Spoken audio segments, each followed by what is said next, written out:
nesër është 31 maj, ku shënohet dita botërore pa duhan, një moment ky reflektimi dhe veprimi për të adresuar një nga sfidat më serioze të shëndetit publik, përdorimin e duhanit dhe ndikimin e industrisë së tij në politikat dhe shëndetin tonë kolektiv. Motoja si vjetme e Organizatës Botërore të Shëndetësisë, produkte të ndritshme, qëllime të errta, vënë pa edhe përpjekjet e vazhdueshme të industrisë së duhanit për të mashtruar publikun dhe sidomos të rinjt rreth duhanit dhe produkteve të tij. Duke munduar të paraqiten produktet e reja si cigaret elektronike, vape, shisha dhe ENS si alternativa moderne, tërheqëse dhe gjoja të padëmshme për shëndetin. Por dëshmitë shkencore dhe realiteti natyrisht është ndryshe, pas dritës e reklamave fshihen qëllime të errta.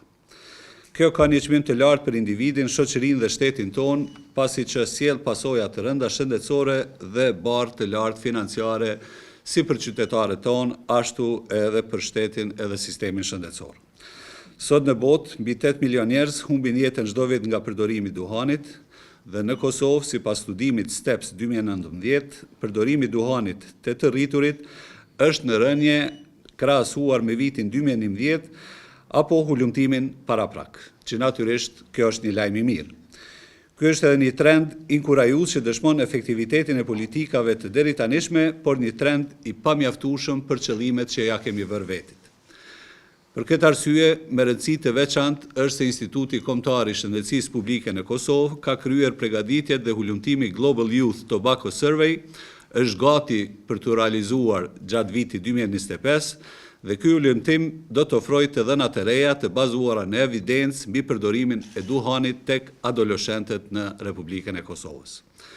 Kontrolli i duhanit është sfidë komplekse, pa diskutim, jo vetëm në vendin tonë, por gjithandej nëpër botë, por përkundër sfidave nuk është që kanë munguar edhe rezultate. Nga të arriturat e prekshme, padyshim është edhe miratimi dhe zbatimi i udhëzimit administrativ për vërejtjet e kombinuara shëndetësore në pakut e duhanit, që hyri në fuqi në vitin e kaluar dhe shënon një prej masave më të rëndësishme në edukimin vizual të konsumatorëve për dëmet shkatruese të konsumit të duhanit. Me kujtohet edhe sot, Dr. Faiku, bashkë me shoqërinë civile, në disa takime ma patën thënë që kjo do t'jetë e parritshme sepse do të keni shumë presione për të mos u bërë kjo, por tash jemi dëshmitar se kjo është realizuar në mënyrën më të mirë dhe tash të gjitha këto vërejtje janë në të gjitha paketimet e duhanit sot në Republikën e Kosovës. Ka pasur progres edhe në fuqizimin e taksave si mjet efikas për uljen e konsumit të duhanit, rritja akcizës në 65 euro për kilogram sipas vendimit të qeverisë së Republikës së Kosovës është një tjetër sinjal që politikat fiskale po japin efekt. Kjo mas është gjithashtu pjesë e pakos së 6 politikave të rekomanduara nga Organizata Botërore e Shëndetësisë në kuadër të iniciativës Empowered. Ndërkohë, kemi fuqizuar edhe kapacitetin inspektues, përmes rekrutimit të rreth 30 inspektorëve të rinj shëndetësor që kanë ndihmuar në zbatim të ligjit. Por, natyrisht,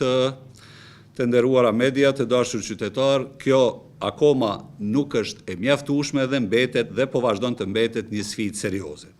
Prandaj, kohëve të fundit në bashkëpunim me Ministrinë e Financave, po përgatisim një plan për angazhimin e rreth 100 vetave shtesë që ky ligj të zbatohet në përpikëri në të gjitha vendet ku nuk duhet të pije duhani. Gjithashtu janë realizuar edhe fushata të vazhdueshme edukuese dhe materiale vjedisuese në bashkëpunim me partnerët ndërkombëtar si Organizata Botërore e Shëndetësisë dhe AQH-ja,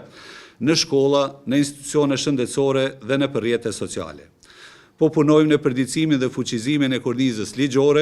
dhe mbrojtjen nga ndikimi i industrisë përmes projektligjit të ri gjithëpërfshirës, duke adresuar edhe çështjet të produkteve të reja të duhanit dhe produkteve të ndërlidhura që nuk janë të rregulluara mjaftueshëm me ligjin ekzistues. Natyrisht, ky ligj, siç jeni të informuar, ka kaluar në Qeverinë e Republikës së Kosovës dhe po presim me padurim që të kaloj edhe në kuvendin e Republikës pas konstituimit të kuvendit. Në këtë ligj, gjithashtu,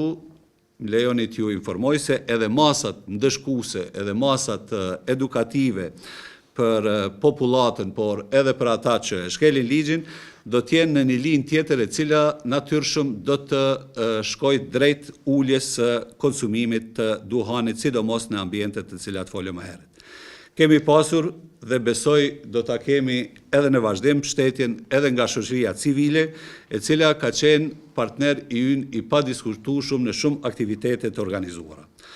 Shëndeti publik nuk duhet dhe nuk do të vihet asnjëherë në peshore në raport me përfitime tjera potenciale. Ky është obligimi ynë i përbashkët dhe në këtë rrugë të gjatë, të gjithë kanë vendin e vet për të kontribuar bashkë edhe me ju media të nderuara dhe për të përmbushur përgjegjësi qytetare dhe shtetërore. Ne jemi këtu sot për të ritheksuar mbështetjen tonë për draft ligjin e ri për kontrollin e duanit, cilin ju e përmendet, edhe i cili përmban masa thelbësore dhe të domosdoshme për të mbrojtur brezët e rinë që janë në harmoni të plotë me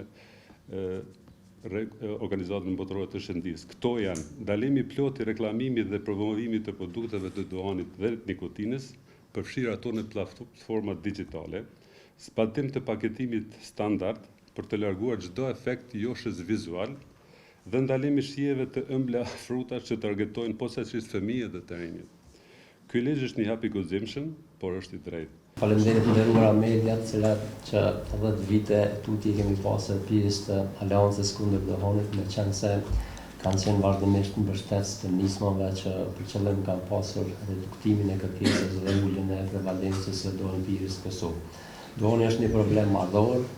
prandaj edhe adresimi i tij në mënyrën e drejtë nga këndvështrime ndryshme, nga këndvështrimi i politikë bërjes së drejtë, nga mbështetja e shoqërisë civile, partnerëve ndërkombëtar dhe nga gjenerimi i evidencave të cilat janë bazë për të cilë vendime drejta, është një çështje komplekse që duhet të adresuar në mënyrë të gjithanshme. Me që vjen nga Instituti Kombëtar i Shëndetësisë Publike, ju rikujtoj që roli jonë është që ta furnizojmë Ministrinë e Shëndetësisë me evidenca, me dhëna të cilat i mundsojnë Ministrisë që të marrë vendime drejta, respektivisht të sjellë politikat më adekuate në raport me konsumimin e duhanit në vendin tonë. Në këtë frym, Instituti Kombëtar i Shëndetit Publik për vite të tëra ka bërë zhvillimime ndryshme, të cilat kanë ofruar të dhëna për ta matur shkallën e përdorimit të duhanit në vendin tonë. Ajo çfarë mund të thuhet për këto vite është se që nga hyrja në fuqi e ligjit për kontrollin e duhanit më 22 maj të vitit 2013, kolumtimet që janë zhvilluar nga instituti, qoftë GYC, që është zhvilluar GYC 2 Kosova në vitin 2016, qoftë STEPS në vitin 2019, për fat mirë ka nxjerrë atë që ka qenë edhe synimi i ligjit, do të thotë uljen e prevalencës së përdorimit të duhanit në vendin tonë. Mirë, po siç e tha dhe ministri, në luftën kundër duhanit rezultatet gjithmonë kërkojnë ndryshime, kërkojnë që të bëhet progres më tutje, për shkak se sot të gjithë qytetarët i ekspozohen ndikimit të theksuar të industrisë së duhanit, e cila përmes taktikave të sofistikuara dëshiron që ta arrisë apo ta mbajë klientelën e tij.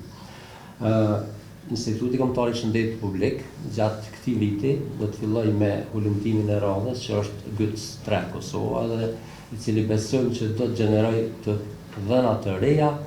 lidhur me nivelin e përdorimit të duhanit te popullata jonë, veçanërisht të rinjt, sepse e dini edhe nuk është kurrë sekreti publik që industria e duhanit i targeton të gjitha grupushat për mënyrë specifike, i targeton të rinjt, sepse ajo lufton që të ketë përdorues afatgjallë dhe kësaj të rritë përfitimet e veta.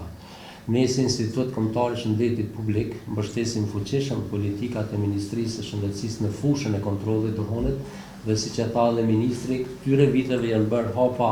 të konsiderueshëm pozitiv, dhe një prej tyre është realisht edhe implementimi i vërejtjeve të kombinuara që konsiderohet një masë pak ose masa autobërshës për kontrollin e duhanit. Mirë, po ne kemi nevojë që t'i përforcojmë aktivitetet tona edhe në fushat e tjera, qoftë në monitorimin e duhanpirjes, qoftë në përdorimin, të bëjmë hapa pozitiv në aspektin e lënies së duhanit, dhe një pikë tjetër në të cilën ndoshta duhet të punojmë më shumë së bashku me juve është në ndalimin e reklamimit, sepse reklamat me ligj janë të ndaluara dhe Kosova në këtë fushë ka pas problem jashtëzakonshëm. Kohëve të fundit vrejmë një lëshim, vrejmë që industria e dohanit po gjen hapësira të ndryshme, po arrin sponsoroj artikuj ndryshëm, të cilët në esencë kanë karakter mashtrues, sepse nuk ka produkt të dohanit çfarë forme që është në treg, i cili nuk është vrasës, nuk është shkatrues dhe i cili nuk përmban produkte të dëmshme siç janë nikotina apo monoksidi i karbonit. Ajo çfarë na mbetet gjithëve është që ta vazhdojmë këtë aleancë në mënyrë të organizuar, ta ndihmojmë Ministrinë e Shëndetësisë, të ndihmojmë profesionistë shëndetësor, në mënyrë që ta ulim përdorimin e dohanit, sidomos në mesin e të rive, sepse nuk është diçka e panjohur që kohëve të fundit, përkundër përpjekjeve të mëdha që janë bërë, dohani si faktor rreziku ka ndikuar në rritjen e numrit të smurve nga kanceri, në rritjen e numrit të smurve nga sistemi kardiovaskular dhe nga smundjet e ndryshme obstruktive. Sot është dita ta themi qartë që dohani është produkt vrasës, është shkatrues jo vetëm për shëndetin, por edhe për ekonominë, për mjedisin dhe shumë aspekte tjera të jetës sonë. Prandaj të qëndrojmë së bashku që ta bëjmë atë që na takon dhe të punojmë për një Kosovë pa tym dohani, sepse unë sot duke ardhur në këtë konferencë dëgjova edhe një informacion të ri. Shumë shtete tjera po e ndalojnë përdorimin e dohanit edhe në ambiente të hapura, sidomos në ato hapësira ku ka aktivitete rekreative, ku janë të ekspozuar fëmijët e tjerë. Dhe në këtë aspekt ne kemi ligjin, e tha dhe ministri, ligji do të përditësohet, sepse do të përshtatet me ndryshimet që kanë ndodhur në këtë fushë dhe duhet edhe ne si institucione, si profesionistë shëndetësor të sofistikojmë përpjekjet tona në mënyrë që të kundërvijemi industrisë së dohanit dhe nismave që për qëllim kanë rritjen e klientelës dhe dëmtimin e shëndetit.